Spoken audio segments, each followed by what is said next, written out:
presents. From the team that brought you Angel's Awakening. After 100 years, Henry Hatcher is awoken to fight his mortal enemy. But he is not alone.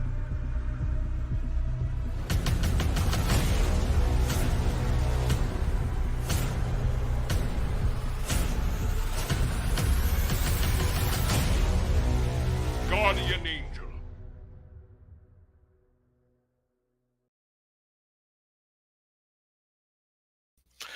Well, I certainly endorse that product or service. Yes. The Guardian Angel trailer is back. Yes. Welcome to another episode of Critique Corner with me, Daniel Parker. And me, DB Fastbinder, with what may be a busted webcam, unfortunately. Yes. We will make do. But if you are if you're returning like Ninja is, good to see Ninja. Welcome back. If you are new, what we normally do is we do a series of reviews. We talk about something, classic, something new or new-ish, and usually one or both of us will have some solo stuff we'd like to talk about. But before we get into our usual, if you don't mind me doing my Chill away. Get my shilla. All right. So before we do our usual box office talk, let me get into this here. So Guardian Angel Part 1 is now on Kickstarter. Just hit the live button now. Nice. Yes. So it's basically the same as the Indiegogo campaign. So this is basically for people that if you missed out on the Indiegogo campaign last year, or maybe you prefer Kickstarter over Indiegogo, or perhaps there was or perhaps you backed the Indiegogo campaign and there was a tier that you wanted to get, but you couldn't get it for whatever reason. You'll be able to get it here, except for the calendar. No, the calendar is not on this campaign because it's 2024 calendar. Right. Slightly redundant to get a 2024 calendar later on this year, though. Since the comic book is done, yes, this is really a riskless backing. Indeed, yes. The book's done. As you can see here, $500 funding goal. So obviously not very, very low risk for anybody who backs this campaign. Let me just take you through the tiers here real quick. So we've got the digital version of the book, as well as the physical edition. Digital is $20, physical is $25. I've also got I am offering the Preston Acevedo cover, which awesome cover if you haven't seen that yet. Indeed. Yeah, and we've also I've also got this 2-book combo here, which is with Angel's Awakening and Guardian Angel Part 1. So again, if you didn't get to Angel's Awakening and in any of the campaigns, it's here. That's the way you can get it, at least the physical version. So this is the new perk that I'm offering for this campaign. And it is the Jessica Ninja poster. Let me see if I can find a better version to show you all here. So it's something Bogdan drew up. Let's see here. Let me bring that up, and then all right. Stop that. Let's do this. We're doing this live here, folks. We're doing it live. Yeah. So here it is. See, she's the Tsunade sort of ninja. Yes, yeah. Yeah, it's kind of the sort of like Henry's look, only with the gun instead of the sword. But yeah, so there's that. And bring this back up for everybody to see. And of course, the Lily Keta poster. Uh, she used to be known as Z Malkin, but she changed her name to Lily Keta recently. And I should also mention too, with uh, the poster tiers. So the Ninja tier is a Ninja poster, the Lily Keta poster, and Bogdan's Star Wars poster. A physical copy of Guardian Angel is included with those tiers. So you can, uh, so you'll be able to get those, and of course the art prints, which I don't know. Oh, by the way, yeah, this is the Bogdan poster right here, the Star Wars poster, and then I can I'll try to get out of the way here for everybody, but these are the art prints over here. Let me see if I can make myself bigger here. Let's see. Okay, so these four here, and then the Marion art print at the top right up here is the other art print. So obviously very cool prints and everything. All those were drawn by Bogdan. So and the book comes with the art print tier as well. So yeah, obviously these are the pages from the book. Although I think these are I think these were the updated pages. Yeah, because Bogdan went ahead and upgraded all the he upgraded the artwork just before the lettering phase. So I think it looks really cool. And we got a nice collection of swag here. Indeed, yes, yeah. So, but yeah, link is in the description for this, and I am going to let's see here, and I'm going to share this campaign out on X. So if you're watching this on X, go ahead and shill it out. Give it a like. Give it a repost. Yes, all that good stuff. So, and I'll post that on the on my Twitter page as well. So, but yeah, so give it a backing. Indeed, you'll have a good time. Yes. All right. Well, all right. Let me fix my camera here a little bit. There we go. All right. Now that all that's out of the way, let's get to the show. Yes, the regularly scheduled show. Yeah. And Daniel,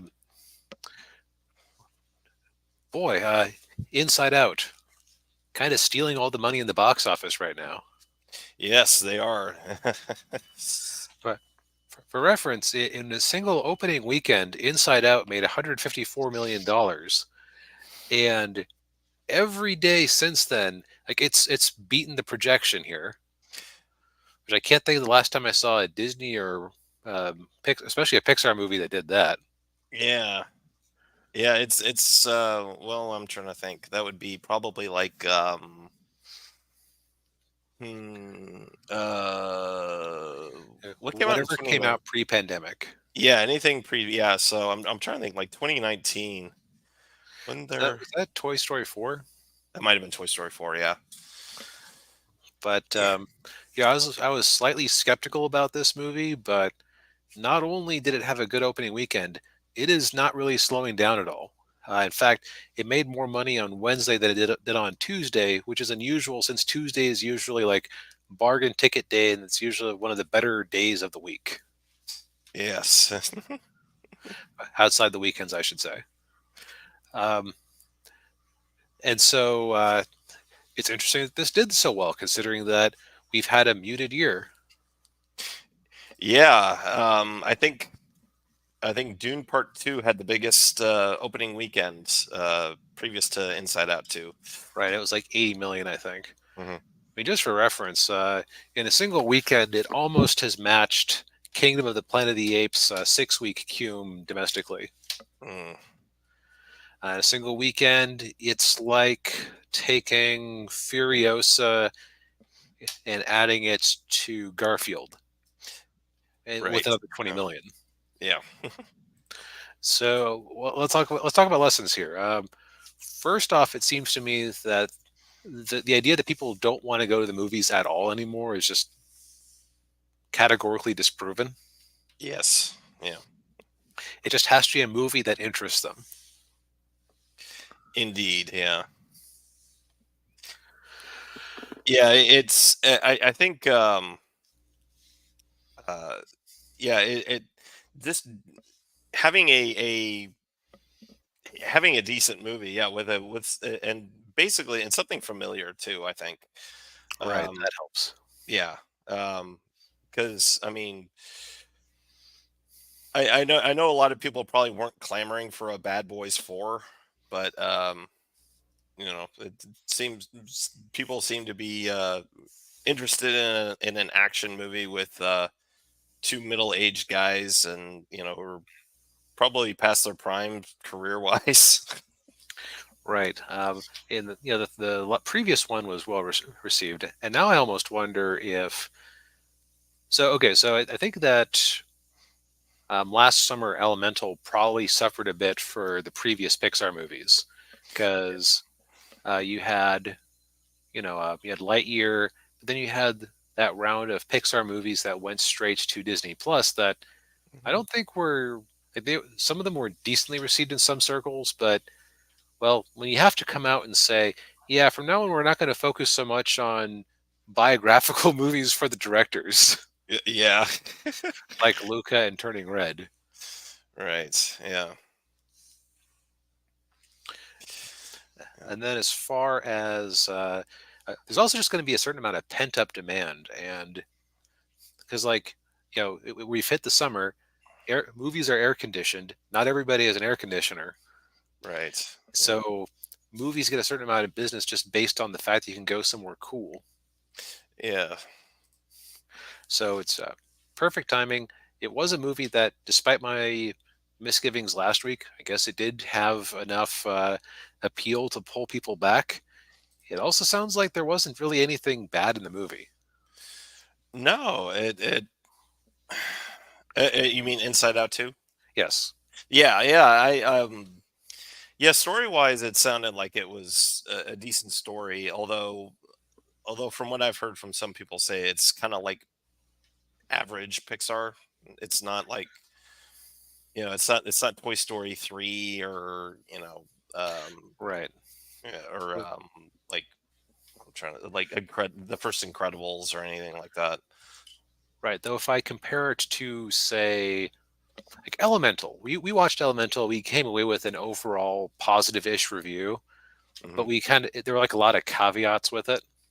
Yeah, Um, it sounds like this wouldn't necessarily have a lot of caveats if you're in anything, um, if you're at all interested in animation.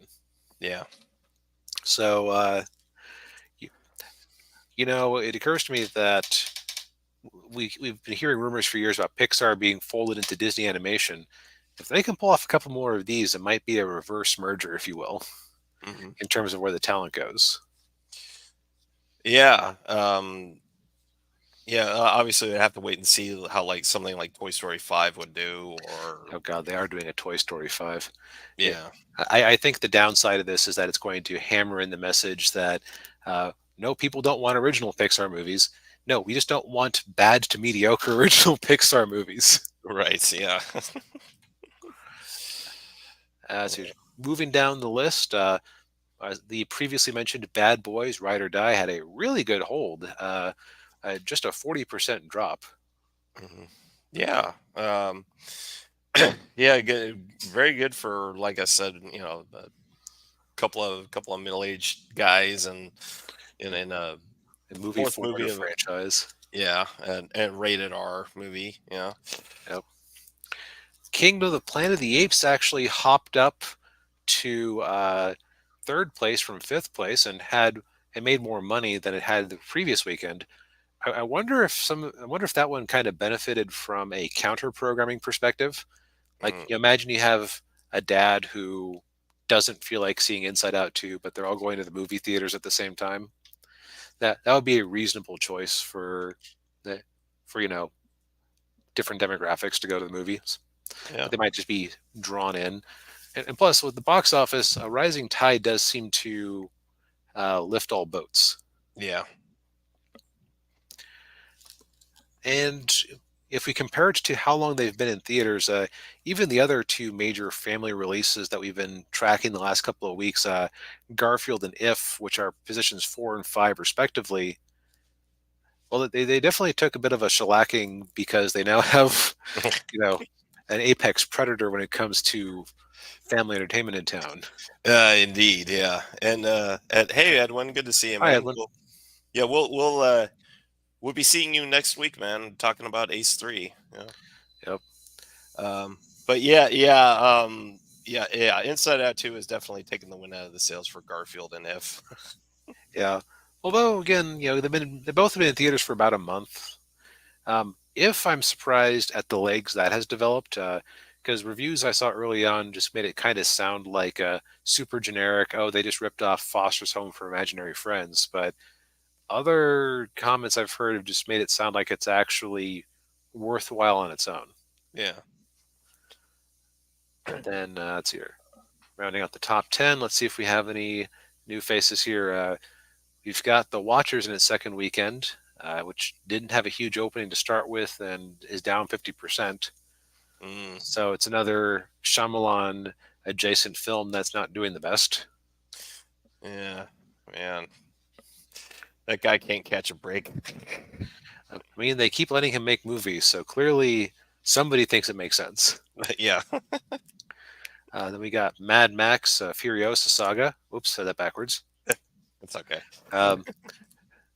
In week 4, it's at 7th position, has not hit 65 million yet, and it's going to streaming soon. Yeah. It's going the way of Madam Web. Yeah, except by all accounts, this is a much better movie. Actually, did Madam Web make more money than this? If Madam Web made more money than this, that would be embarrassing. Oh, Let's find out. Because I forget what Madam Web did. I think Madam Web did. No, it did much worse. Okay, much worse. Okay. There's some justice in this world then. Yeah. See here, in 8th place, we got Fall Guy, which, not surprising, it's petering out. It's been nearly 2 months and it's already available digitally. So Yeah. then in 10th place or 9th place, we got The Strangers Chapter 1, and then Lord of the Rings, The Fellowship of the Ring, and Two Towers in 10th and 11th, respectively. Which they lost some theaters. Looks like it's quieting down, but it's also a situation where what else do you necessarily have to show? Yeah. Yeah, and I don't know what's coming out this weekend. I don't know if there is anything major coming out this weekend. Probably Inside Out is going to get to rule the roost again. Yeah. Despicable Me 4. When is that coming out? I think is that later this summer or in the fall? July 3rd. Okay. So the July. Yeah. So a couple weeks. Yeah. All right. Yep, nothing too significant, but it's weird having I think this is definitely the only movie that has opened over 100 million this year. Yeah. Because I'm reasonably sure that second place was Dune with like 80 million. Let's find out. Yes. Let's see here. Tickets. Yeah, 82 looks like. Yeah. Yeah, that's some like pre-pandemic movie grosses there. Yeah. That's some Barbenheimer right there. Yes, indeed. I'm happy for the movies for the movie theaters. They needed it. Yes, they did. Yeah, because they've been movie theaters have been closing all over the country. Alamo Drafthouse closed 5 of their locations in Dallas, Mm-hmm. and they're getting bought out by Sony. Oh, I didn't hear about that. That's Yeah, which I'm not happy about. no. Um, yeah, movie theaters been going through a lot of devastation lately. Yeah. Speaking of devastation, Yes. Yes. Godzilla Minus One. So Yes. this is sort of a re-review because I saw this in theaters last fall, actually last winter. Daniel, I don't believe you had seen it yet, No, or I was my first viewing of it. Yeah, I watched it on Netflix. I watched it twice. I watched it first time. I watched it in the English dub, and then I watched it again with the Japanese subtitles. And I will say I think the subtitled version is better. For some reason, I had an easier time following it when it was subtitled than I did when it was dubbed in English. I suppose it's possible that since you kind of knew the story the second time around, it was easier. But Yeah, that's true. Yeah, but yeah. So I'll try to do a brief recap of the plot because, as DB mentioned, he did a review of it last winter, and he kind of went over a lot of it. But to recap it, the movie mainly follows a kamikaze pilot named Shikishima who he pretends during WW2 he uh, basically chickens out of being a kamikaze pilot, and he lands on this island, claiming that he's having problems with the plane, but then the mechanics are looking at it and they're like, "Yeah, there's nothing wrong with it, dude. We think you're being a coward." Um, and of course, as goes down, the island gets attacked by Godzilla, who is smaller form Godzilla. Yeah, right, I which think. which they've done before. That's actually kind of a I think in the '80s series they did it where Godzilla had like he was a Godzillasaurus, just an ordinary sized dinosaur living on a dinosaur or on an island in the South Pacific, who then got nuked into being a giant. Yeah. Okay. Yeah, that makes sense. So Godzilla attacks the camp, and then the lead mechanic, whose name is escaping me, um, tells him, "Hey, get in the plane and shoot it." And but then he freezes up and can't shoot it, and then everybody on the island dies except for Shikishima and the lead mechanic.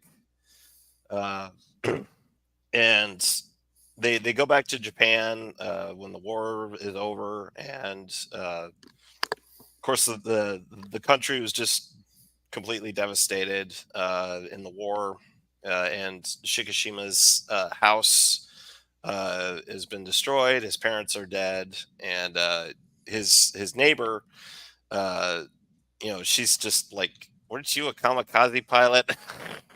Right? It's like what you wait, you were a suicide bomber? Yeah, but not a good one. Yeah, yeah. So then he's basically trying to get his life in order, and then he runs into this young woman carrying a baby. The baby, and she hands him the baby, and he's just like, "What am I supposed to do?" And then he's sits around, and then he finally leaves, and she shows up and basically just ingratiates herself into his life with the baby, even though the baby is not her baby. And they kind of enter into this weird domestic situation. Right. Yeah, like some of his coworkers are surprised to find out that they aren't married and that the baby isn't his Yeah, because they seem to get on so well. right. Yeah, and yeah. So he takes a job working on a ship on a little wooden boat, basically mine sweeping. Uh, you know, getting the mines and destroying them, because during the war, uh, the U.S. and Japan were laying all these mines in the water, and of course, our mines, the U.S. mines, were more insidious, that they were magnetic.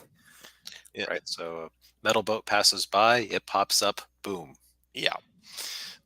So they're going around taking out the mines, and then of course the U.S. The Cold War is ramping up, and the U.S. is doing all the nuclear testing out in Bikini Atoll, where Godzilla gets absorbs all the nuclear radiation and gets bigger.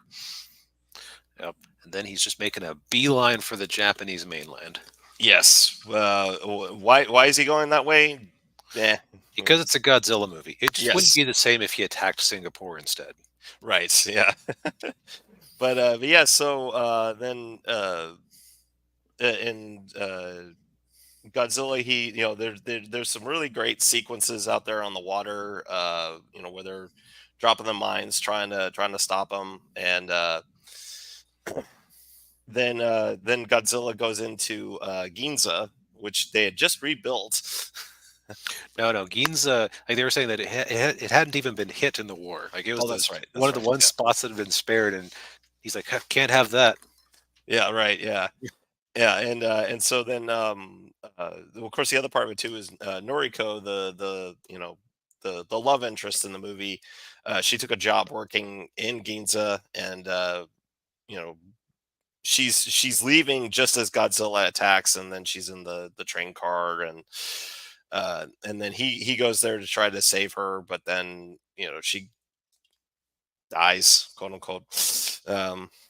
And of course he's heartbroken, and he's like, I want to stop Godzilla. Right, and we should probably mark this with spoilers because Yeah. so I'll say that on a second viewing, it seemed just as implausible that she was still alive at the end of it as it did the first time. uh yeah. Well, did you notice the black spot on her neck? Yeah, I don't know what that is. Okay. I don't know Yeah. if like that was a piece of Godzilla, if that was just like some sort of blood illness, or what that was supposed to be. Like, Yeah. Yeah. that would be something for them to approach in a sequel. Yeah. Yeah. Yeah. Because her injuries appear to be very minor compared. Yeah, Right. considering what happened to her. Yeah. Right, considering that she was hit by a massive shockwave when the air was full of debris, and then when the shockwave from Godzilla's blast collapsed back on itself, everything was sucked back into the vacuum. Like, Yeah. I don't care if you're Spider-Man, you're probably not surviving that. Yeah. Yeah. Um. But yeah. So what was it? Of course, the other part of it was with Shigashima, who clearly has post traumatic stress. Combined with a massive amount of survivor's guilt and guilt that he didn't do his duty from his Right. perspective. Yeah. Yeah. So he's got a renewed sense to actually do that once Godzilla shows up. And uh, I would say probably my favorite character in the movie was Doc, the scientist guy, who he's on the boat with Shikishima, and then you find out that he was a Navy technician, and he's the one who comes up with the plan to kill Godzilla. Um, he reminded me of a character in an anime. Um, I guess just from the way he looked and the way Right, the way he he kind was. of had he had kind of like eccentric curly hair, Yeah, yeah, probably trying to like evoke a Einstein or the like. yeah, yeah. Um, but yeah, I enjoyed this movie. I mean, and again, I'm not a monster movie guy. I'm not a Godzilla fan. My only exposure to Godzilla has been with the Western movies, the Hollywood movies.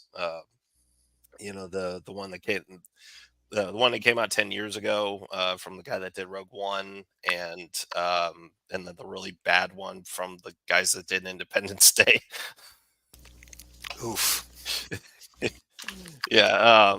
But yeah, I like this movie a lot, and it shows it shows what can be done. You could still make a great movie with great action set pieces and visual effects on a what did they spend on this? Like $12 million. The stated budget is 15 million, 15. but the director apparently said in an interview, "Man, I wish they'd given me $15 million." Oh, which isn't a number, but it's we know it was less than 15 million. okay, yeah, yeah. So not a whole lot of money. So it's like, S- So my understanding is that okay, so part of what let them make it for so cheap is that he was intimately connected to the special effects process. Like uh, it's like a lot of these huge budget movies, the stuff gets sent off to some CGI house, it comes back, they have to ask for corrections. He was kind of there with his team and kind of looking over their shoulders and was able to give them immediate feedback. okay, What I'll also say is that on a second watch through, I would say that like things like Godzilla looks good. There hmm, are moments with certain CGI objects where I go, okay, that yeah, that's serviceable. Like it does the job. yeah. But I've definitely seen worse in major Hollywood movies. Oh yeah, yeah, yeah, yeah. The tanks in there looked a little wonky. Right. Yeah, All right. Some of the vehicles looked a little bit off, and on a second viewing, it was much more obvious that the section of city that he destroyed was all CGI. yeah, yeah, No miniature work in this one because that does bring the cost up quite a bit. yeah. I liked how he walked. I liked his walk, which was obviously a homage to the original. Right, and they definitely did a good job of carrying the sense of weight. Because like there's a very particular way you have to shoot things that are normally sized so that they look properly big, Yeah, uh, or in this case a CGI model so it looks properly big. So I sound like you preferred the Japanese dub. I think I'm still going to stick with the Japanese dub after giving the English dub a shot. yeah, So they did a better job than I was expecting, and anybody who didn't want to watch it because they didn't want to read subtitles has a good alternative. yeah, yeah. Yeah, I think I believe Johnny Young Bosch was the voice of Shigashima. It sounded like him. It sounded like him, but I think in the credits he's listed as or the actor is listed as someone else. It could be him using a different name. Yeah, yeah, let's find out, shall we? Behind the Yeah. voice actors, Godzilla minus one. I mean, yeah, because like I mean, I've seen enough episodes of Trigun that like, oh yeah, that does sound like it sounded like Darren him. Barnett. Yeah, Let's see if he is. Apparently, he is apparently just a Johnny Young Bosch alike, but I definitely oh, believed it. yeah, yeah, yeah. Good imitation. Yeah, Okay, it looks like he's actually done a couple of. He was in Skull Island. Okay, it looks like he's been voice acting his way across streaming a bit. hmm. Yeah. Samurai Rabbit. Oh, he was in the Usagi Yojimbo 2022 cartoon. Oh, I didn't know there was an Usagi Yojimbo cartoon from 2022. Might be worth checking out. yes. Anyway, yeah, the other things that I forget if this occurred to me at the time, but it was genius foreshadowing. Like every time Godzilla showed up, a bunch of deep sea fish would like if you've ever gone fishing and accidentally gotten something that's a like a rockfish or something and brought it up too fast, their Yeah. swim bladder just bursts out the front of their face, Oh, yeah. and so they had like a lot of deep sea fish bobbing up to the surface every time Godzilla showed up.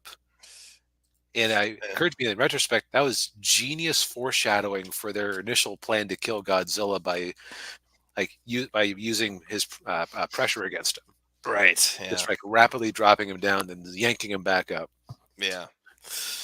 I will say that there was a part of the ending that I had thought seemed a little bit too clean the first time around, but on a second viewing, it came across better. We're kind of talking a little bit of spoilers, but I'll go ahead and just leave that to the imagination. Yeah. I, um,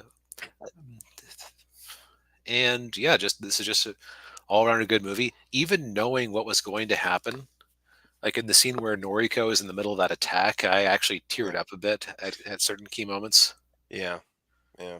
So Yeah, movies good at hitting you hard. Yes, it is. Yeah. It still kind of killed my desire to watch the most recent Godzilla versus Kong because, by all accounts, the human plotline of that is garbage. Which Yeah. this kind of raised the bar of, hey, you can have kaiju action wi- without having a dumb human plot. Right. Yeah. Yeah. Indeed. Yeah. I wish Hollywood would take note of this movie, and in terms of the storytelling, and in terms of the money they spent on the movie. One thing I've noticed in a lot of Japanese media, at least ones that I would say are boy focused, I guess would be a way to put it, Hmm. is that, and I think this is very conducive to storytelling, is the mentality that you kind of have to prove yourself. Yeah. Because, like, where you have things like, I'll just pick on Disney a moment here, you have things like Turning Red, where the overall message of the story is that you were fine the whole time. It's everyone else who is wrong, or Yeah. Captain Marvel or whatnot. That doesn't leave anywhere for a character to go.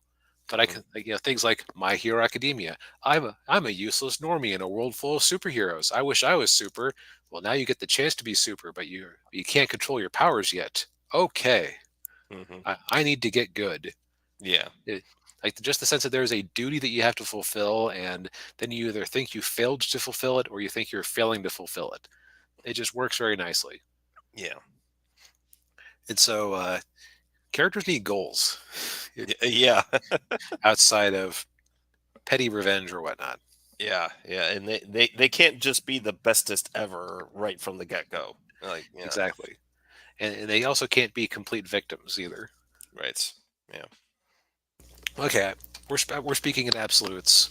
Yes. Um, there are exceptions, of course, but by and Mhm. large, for a story of this nature, like, imagine if Shikishima was just like, man, it was so unfair that they asked me to be a kamikaze, and everyone's just being mean to me now. Yeah. I didn't do anything wrong, and he just, like, kept insisting it the whole way along. Like, he'd be right. Like, people talked about him like he had failed them directly by not, like, man, one kamikaze pilot would have made the whole difference right there. Oh, yeah. Um, Yeah. but, like, if he had just been argumentative and argued his own case, way less interesting movie. Yeah. Indeed. Yeah. Let's see. Is this a good transition? Is this a fair transition? I'll say it. Speaking of a somewhat less interesting movie, um, boy, is it 2022? Because I finally saw Spider-Man: No Way Home. Yeah. So what I'll say is that this was something I had been intending to watch with my dad, and my mom doesn't necessarily care about this sort of movies, so it's hard to get 3 hours with him where she isn't around necessarily. Yeah. So if I think I'm going to operate on the assumption that you have seen this movie if you're remotely interested in Spider-Man and clicked on this video. Yes. So I'm not going to go too deep into a blow-by-blow plot summary. Um, but just to quickly catch you up, this is a sequel to the previous Spider-Man movie, which ended with Mysterio framing Spider-Man for an attack. Um, and as he died, he got Peter blamed for his death and revealed his secret identity, which Yes. results in an Alex Jones-ified J. Jonah Jameson leading a worldwide smear campaign against him. Yes. Yeah. And all of his, of course, all of Peter's, friends and Aunt May all get dragged into it, and yeah, it gets ugly. Yep.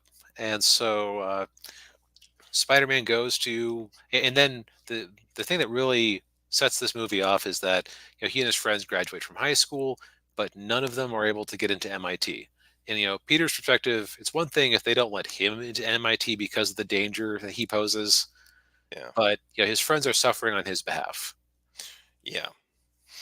So he goes to Doctor Strange and tries to get magical assistance. Yeah. Which, which Doctor Strange, just naturally assumes, well, of course Peter would have talked to them first. Yeah. and he's in the middle of casting the spell that Peter keeps making him add caveats to that makes it go completely out of control.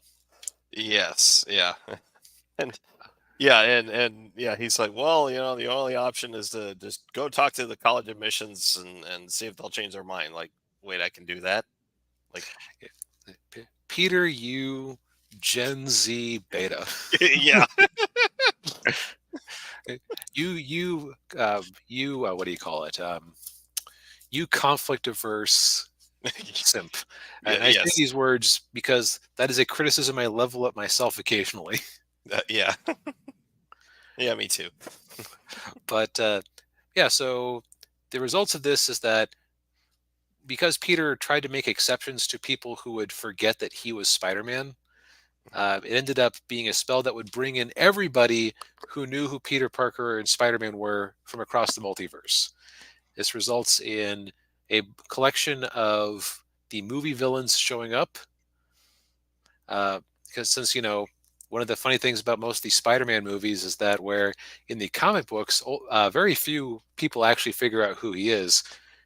Every villain in every movie, I think, figures out who he is by the end of it. I believe so. Yeah, yeah. There might be okay. Actually, no, because if Electro didn't know in his movie, how would he? Anyways, Yeah. it's from an Alex Kurtzman movie. If we're willing to just let them make some changes. Right, yeah. And Ninja says this movie both fixes and confirm why I hate MCU Spider-Man. Yeah, we'll get Yeah. into that. So highlight of the movie is definitely his scenes with the two other Spider-Men, Andrew Garfield and Tobey Maguire. Yeah. Uh, the three of them have great chemistry. It's like three brothers or three cousins who showing up. It's interesting because they don't really know each other, but they've lived each other's lives, so they just have an immediate rapport. And Yeah. and that comes across very well with the actors. Yeah, yeah, I thought so too. And I seem to recall a part in there where Andrew Garfield tells Tobey Maguire, "You're like, yeah, you're just like a youth pastor, Yes, a cool youth pastor. cool youth pastor." Yeah. Let's see. Alfred Molina. It was really nice seeing him as Doctor Octopus again. Oh yeah. Uh, Yeah. one thing I noticed that was kind of funny was that so there's the MCU quippiness in there, and uh, Peter's kind of inflicted with it, but that's he Spider-Man's always been like that. Mm. But I noticed that the characters from the Sam Raimi universe didn't really get the Marvel quip treatment. In fact, at one point, Aunt May makes this weird question for Doctor Octopus if he wanted regular or salt water, and he just looks at her like she's grown a third head. Yeah. Not even just a second head. Like we're past that level of weirdness into a third head. Yeah. Where the Andrew Garfield and actually there were no Holland Spider-Man villains because he's left a pile of corpses in his wake. Realistically, Yeah. I would say that this is the least insufferable that Zendaya's MJ is in the movies I've seen. Hmm. Like, there were scenes where I actually believed that she had chemistry with Tom Holland, which is good because, as far as I know, they're still dating. Oh yeah. At the very least, they were dating around the time the movie was made.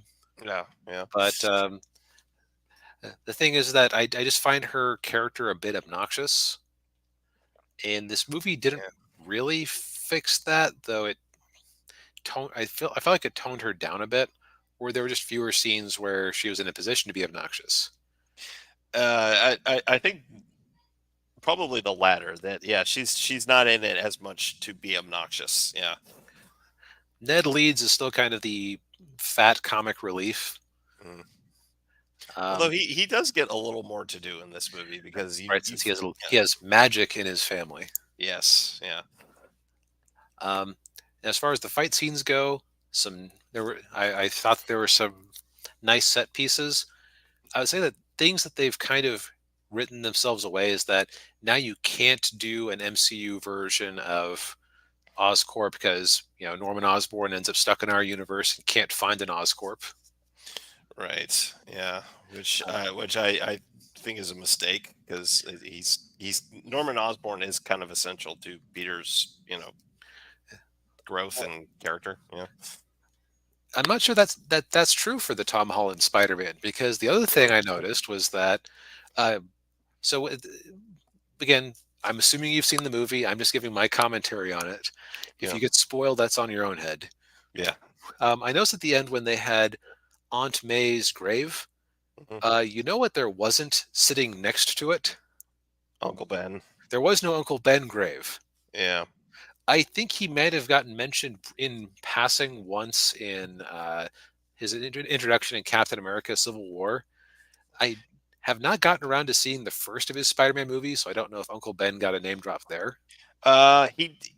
He's kind of mentioned in passing when Ned finds out that he's Spider-Man, Okay. and he said and Ned's like, well, does your Aunt May know? And Peter's like, no, I can't tell her because of everything that's happened. Right. Yeah, Okay. and I think in the second one, ninjas, ninja says they only mention him once, and then in the Far From Home, I think Peter had his briefcase because it had his initials on there. Okay. Yeah, Iron Man is more his mentor slash Uncle Ben Yeah. in these movies. Mhm.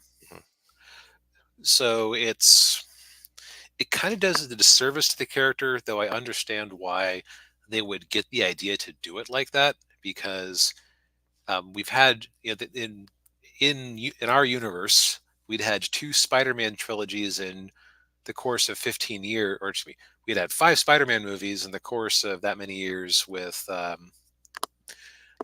two Uncle Bens. Yeah. So I can see wanting to differentiate the character Mhm. and tie him more into the MCU mythos, but it kind of robs him of his ability to stand alone. Which, Yeah. Yeah.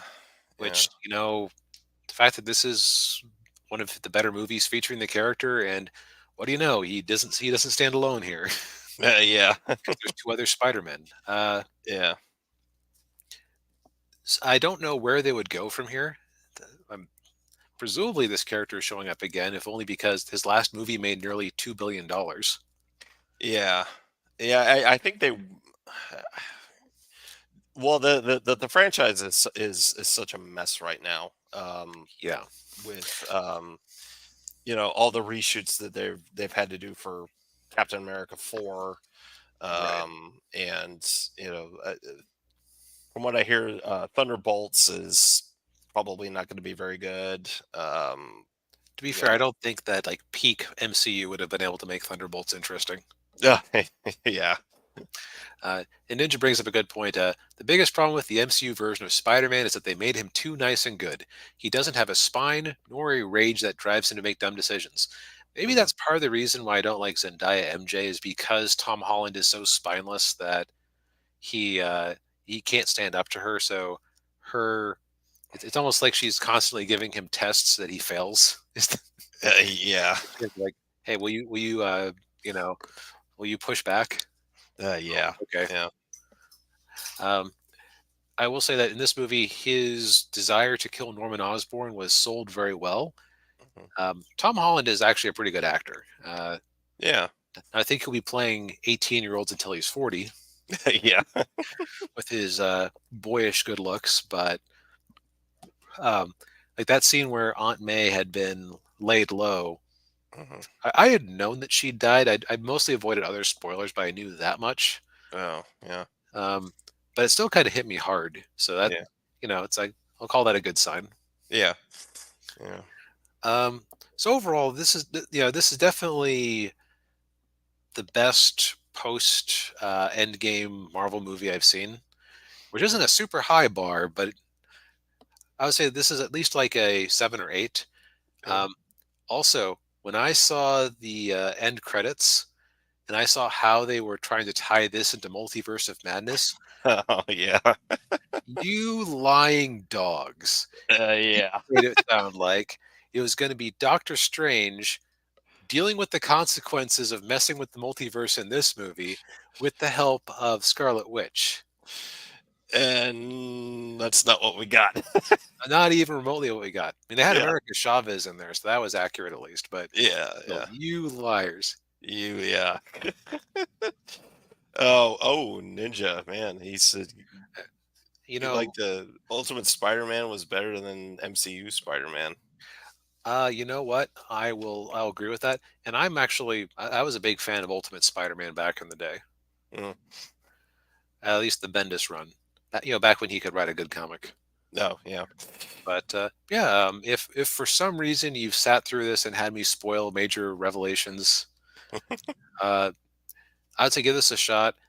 We know that the character is going to come back in some form again because unless Tom Holland has managed to weasel his way out of the contract, Yeah. um, they're going to have this Spider-Man be front and center in Avengers 5, whatever form that ends up taking. Yes. Yeah. Uh, Yeah, and yeah, or yeah, whenever they make that movie, if it, yeah, now that they don't have Kang anymore. Oh yeah. Mm. We don't know whose fault that is. Yep. Jerk.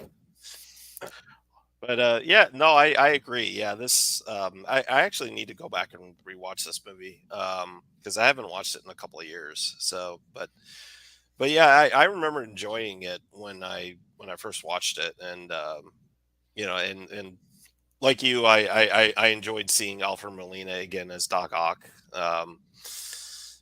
And yeah, definitely the best post MC or post Endgame MCU movie. Which yeah, it's like as you said, not really saying much. I mean, um, It's a fine movie if you're grading on a curve or just in absolute terms. yes, yeah,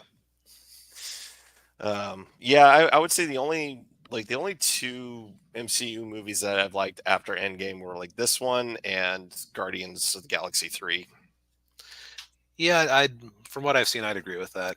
Yeah, Shang-Chi was like passable, yeah, but not great. But yeah, that was the one that I watched that I didn't hate completely. yeah. Yeah. Well, you spared yourself the Eternals. Yeah, we still underpay you for being our Disney Plus correspondent for jumping on that grenade. Oh yeah. Oh man. Oh Uh, and then the other thought I have is that I remember when this movie came out, there was a bunch of big talk about giving Andrew Garfield a third Spider-Man movie. hmm For as much as a Spider-Man movie costs to make, they are not going to do that. But yeah. if you wanted to do like a Disney Plus animated movie to wrap up his trilogy and give him a happier ending than losing Gwen on his second go around, Yeah. I think people would be cool with that. Yes. Yeah.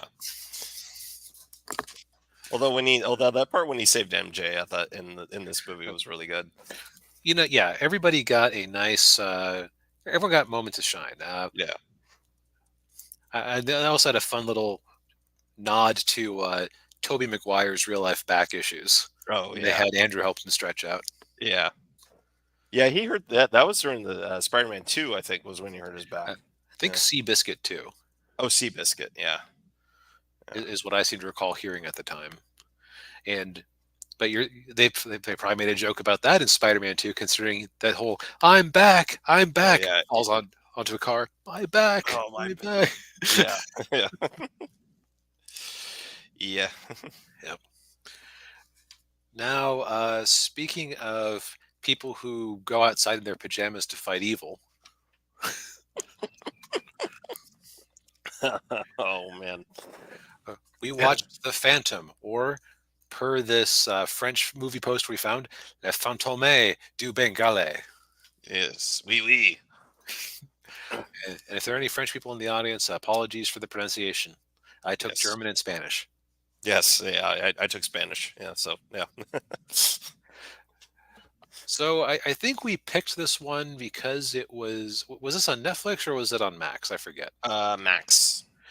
Yeah, I think it's because I dipped into Max for one of our previous week reviews and decided to see what there was on there before I dipped out again. Yeah. And plus, I'd always been kind of curious about this one because yeah, I'd never seen it, and it's just kind of famous as a bomb. So I was a bit curious about does it hold up? Was it unjustly forgotten? Yeah. Yeah, I actually saw this movie in the theater when I was a kid. Um, because I think it was one of the few movies that was out at the time that I could go see in the theater with that my mom could take me to. And I wouldn't even necessarily call this one the most appropriate for kids as it is. Yeah, yeah. Even though it's rated PG, I mean, it's Right there, yeah, there's some S bombs. There's some sexual undertones, though I guess the kid wouldn't catch or couldn't. Yeah, kid wouldn't catch on to that. no, I didn't catch on to it when I was a kid. um, but yeah. This movie came out, I think, right around the same time as the first Mission Impossible. 1996. Yeah. So, and I believe, and of course, both of them are Paramount movies. So I don't think Paramount was too concerned about this movie bombing, considering they had Mission Impossible.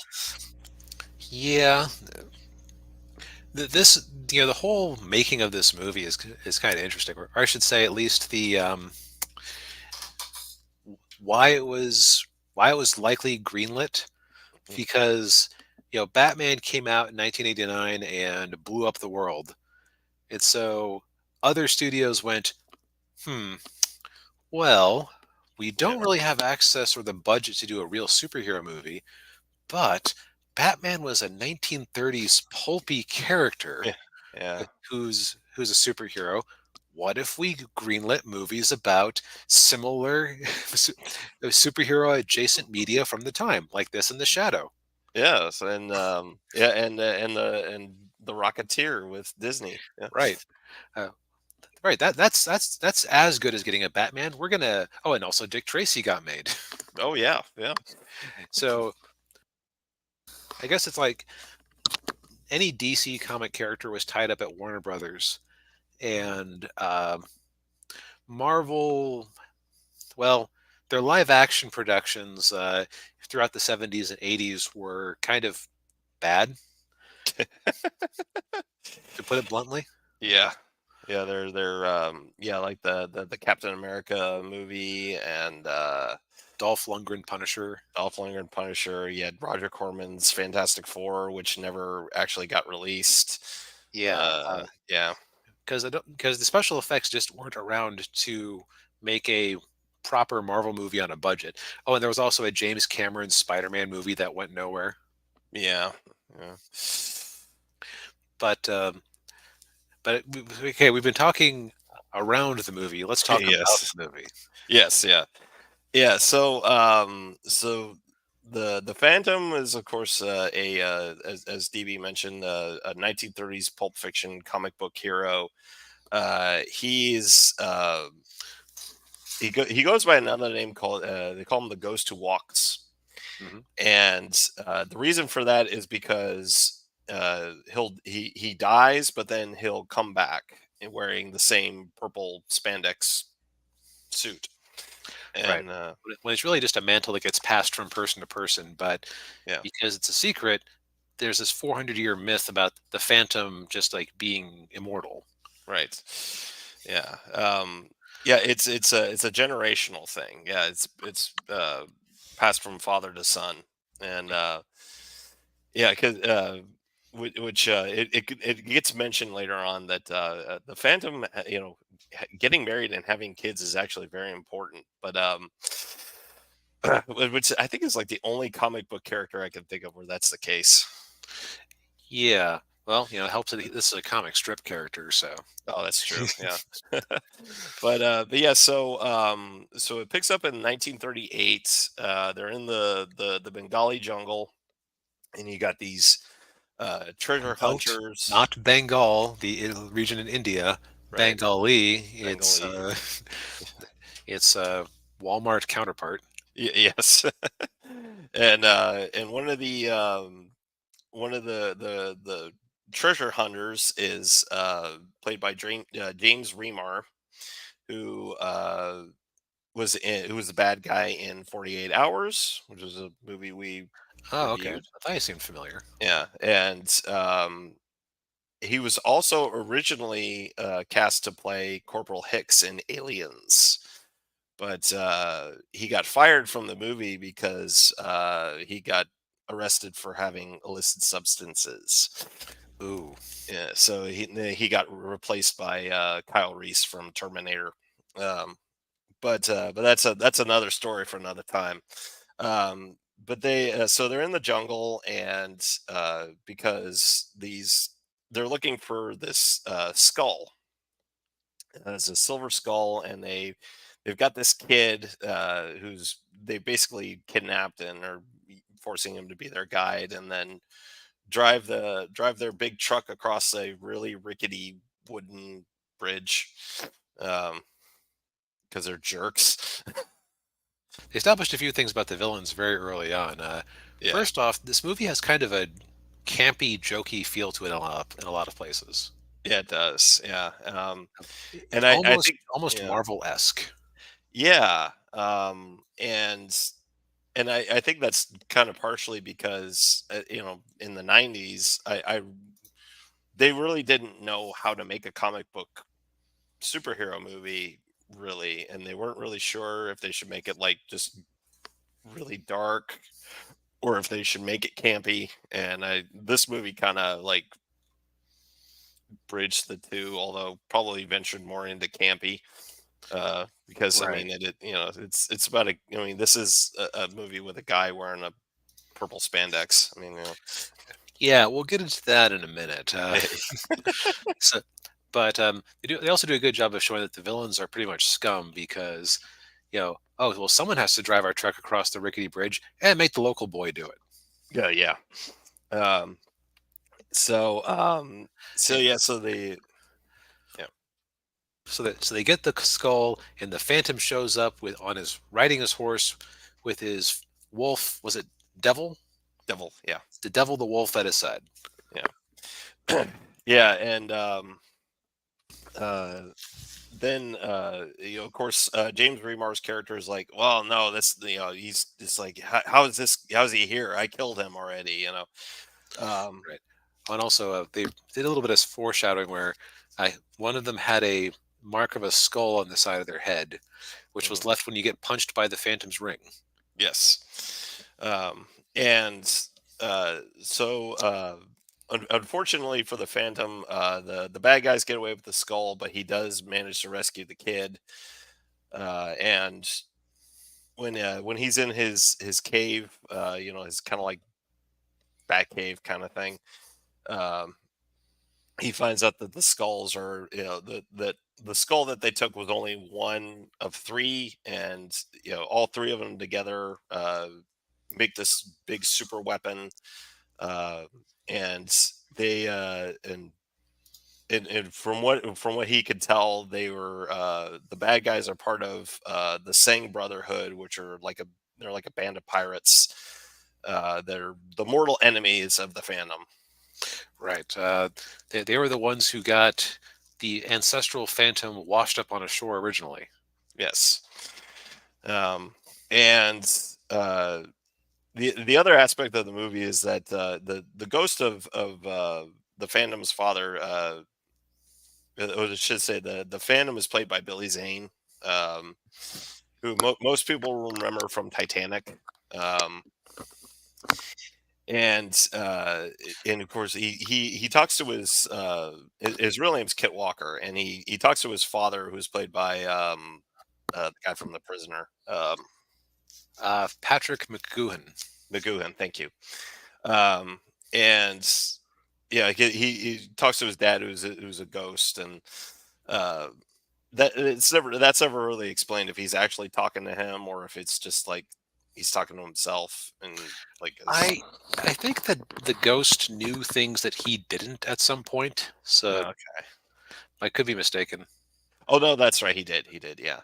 Yeah, so the Phantom's got to find these skulls, and then we cut to New York City, where we meet Xander Drax, played Xander. by Treat Williams.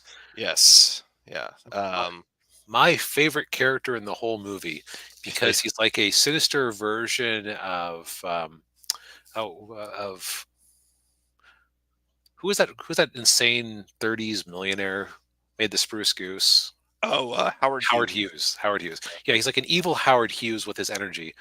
Like the guy is just so completely evil, and I loved it. I loved every moment he was getting to be evil on the screen. Like, Yeah, and he took joy in being evil too. Yeah. right, like, so he'd been doing research on the skulls, and that information got to the Phantom. Mhm. Drax realizes that got to the Phantom, so he calls in the head librarian to say, "Hey, my research that's been kept secret, right? Oh, of course it has.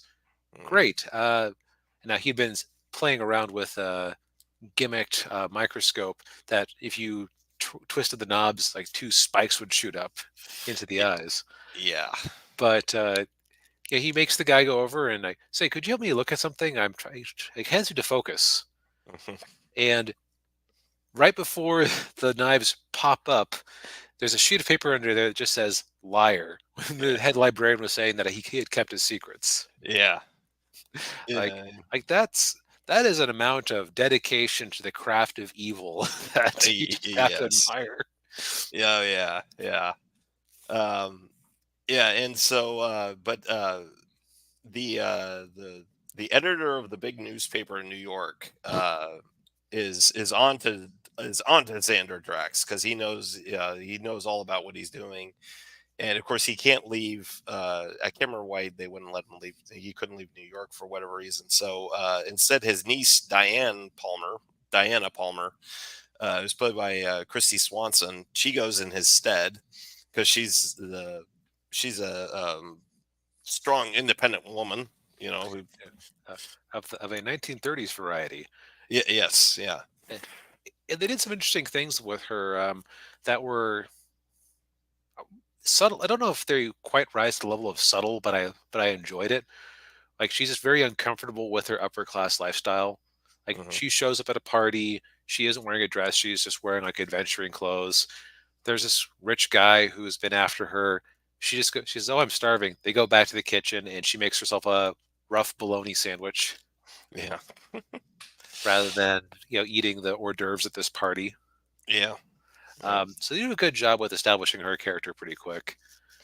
Um, and then we get introduced to the other villain when they basically pull a tailspin and sky pirates show up to force the airliner she's on to land. Right. Yeah. We get meet a Catherine Zeta-Jones's character Sala, Hmm. who I'm sure was some little boy's awakening Oh yes.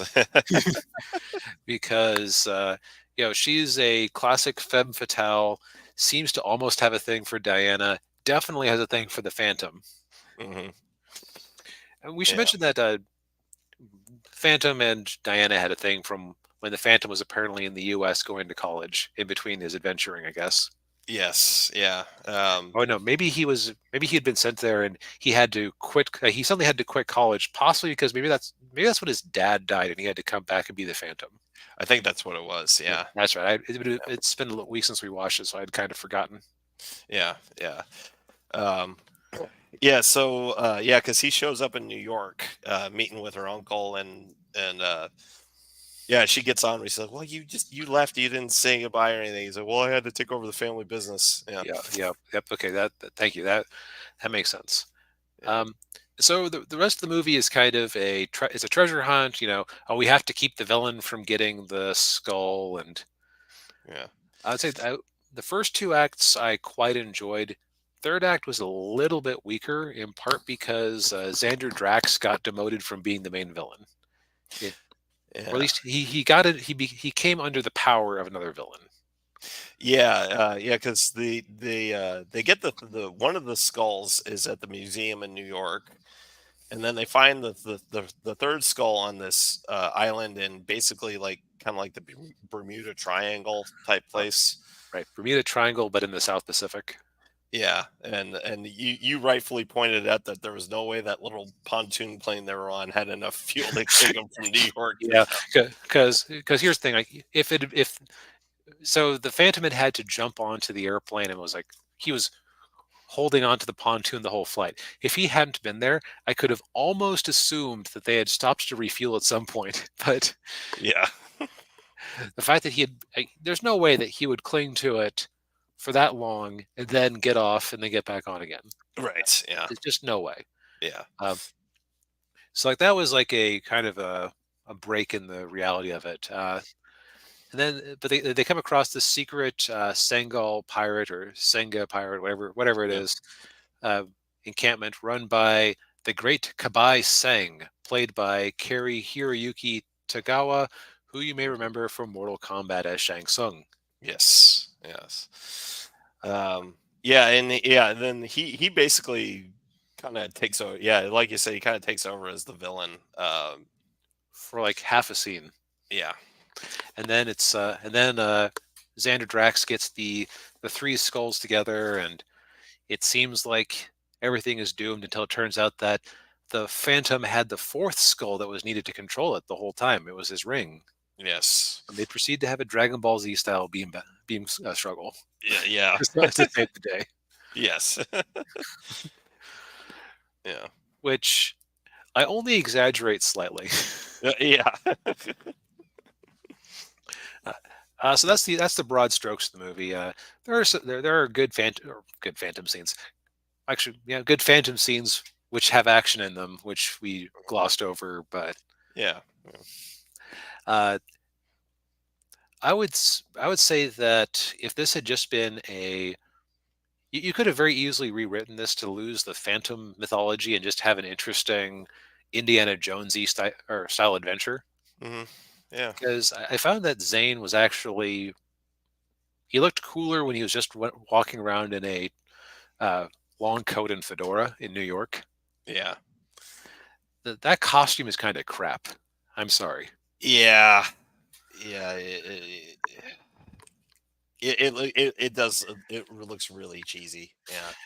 Right. And one thing I noticed, and you can kind of see that in the poster here, is that it had a texture to it. hmm Like there were it wasn't just a solid sheet of purple. It had a bunch of lined etchings in it, like with the image of a skull on the back of his shirt. Yeah. Which nice detail, but Yeah. Yeah.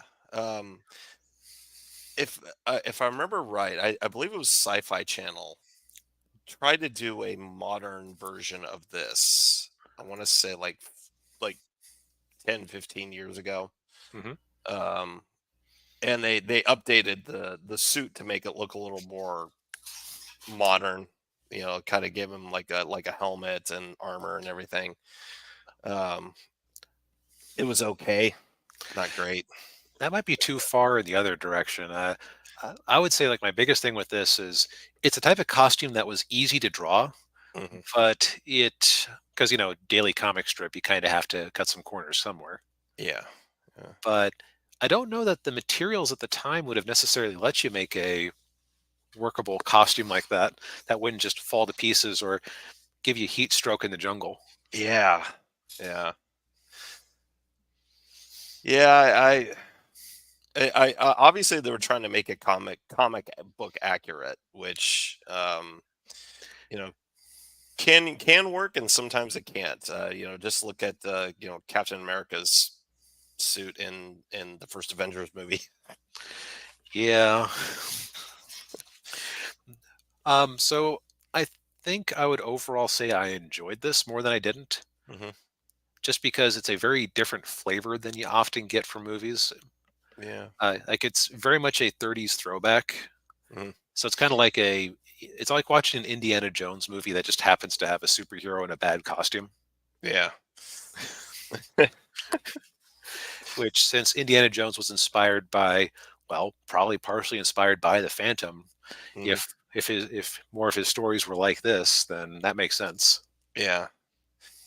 Yeah, and I think this movie, along with like other movies you mentioned, like The Shadow and Rocketeer and Dick Tracy, and also I would throw in like Batman the Animated Series.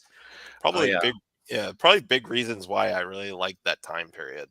Um, yeah. There was a lot of '30s media at the time when you think about it, yeah, because like Batman the Animated Series universe was strange in that or in the early on before they did the new Batman Adventures where they updated it to match Superman the yeah, animated series was like this weird alternate 30s, hmm like a world where like okay, you know what? The rest of the world can have its fuel efficient cars.